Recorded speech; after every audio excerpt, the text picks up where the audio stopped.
आज है हमारे पास टीवीएस की दो रेड ऑन और दोनों रेड ऑन की खासियत ये है कि एक है टॉप मॉडल और एक है base model. Top model in the sense कि उसमें आपको फुली डिजिटल मीटर कंसोल मिलता है, जिसे डिजिटल मीटर कंसोल के नाम से लोग ज़्यादातर जानते हैं कि उसमें डिजिटल मीटर कंसोल मिलता है और इसमें डिस्क का विकल्प आपको मिल जाता है। लेकिन जो दूसरी बेस मॉडल है उसमें किसी भी तरह का डिजिटल कंसोल नहीं मिलता है और उसमें डिस्क भी आपको नहीं मिलता है। लेकिन जो सबसे आश्चर्य करने वाली बात है कि इन दोनों की कीमत में लगभग 14,000 का फ़र्क है। यकीन से मैं कह सकता हूँ कि 14,000 बहुत बड़ी कीमत होती है। और अगर आप ये बेसिक बाइक्स हैं, मतलब बेसिक सेगमेंट्स की बाइक हैं और डेली कम्यूट के लिए बहुत अच्छी मानी जाती हैं, रोज़ाना चलाने के लिए, और वहाँ पे 14,000 का फ़र्क बहुत मायने रखता है।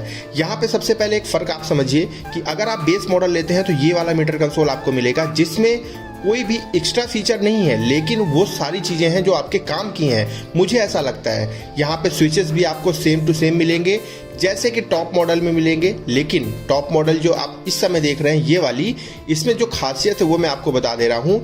इसका मीटर कंसोल पहली बात आपको कलरफुल मिलता है, फुली डिजिटल है।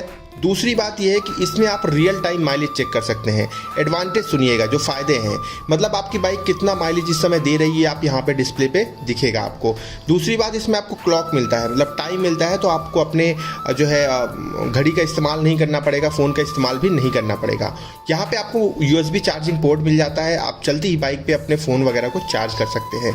तो देखिए, ये इसमें कुछ एक्स्ट्रा फीचर है जो कंपनी आपको दे रही है और उसी के बदले आपसे 14,000 रुपये कंपनी ले रही है। मेरे हिसाब से क्या है कि क्या ये वाला जो मीटर कंसोल है नॉर्मल वाला, क्या इससे काम नहीं चलाया जा सकता? बिल्कुल चलाया जा सकता है। मैं आपको बता दूं, सबसे ज़्यादा जो बाइक बिकती है स्प्लेंडर प्लस, जो कि इसकी बेस्ट कंपटीटर है, तो स्प्लेंडर प्लस में भी जो उसका बेस मॉडल आते हैं, मतलब जो विदाउट एक्सटेक जो आती है, वो सबसे ज़्यादा बिकती है। क्यों? उसमें तो डिजिटल मीटर कंसोल होता ही नहीं है। अगर आप उसका एक्सटेक मॉडल लेंगे तभी डिजिटल मीटर कंसोल मिलेगा। तो देखिए, 14,000 का मतलब ये है ना कि इसमें इंजन वगैरह सब कुछ आपको सेम मिलता है।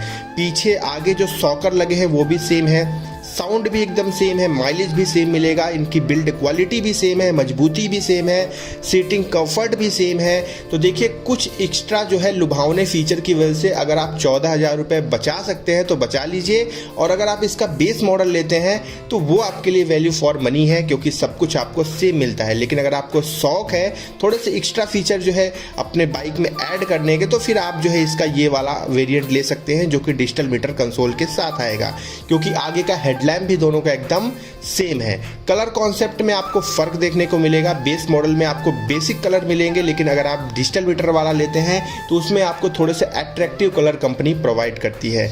दोनों दिखने में एकदम सेम टू सेम है। तो अब आप कमेंट करके बताइएगा कि टीवीएस रेड ऑन का कौन सा वेरिएंट आप लेने की सोच रहे हैं और आपको कौन सा वेरिएंट वैल्यू फॉर मनी लगता है। मेरे हिसाब से आप इसका बेस मॉडल ले सकते हैं, वो आपके लिए परफेक्ट है, डेली चलने के लिए बहुत बेहतर है।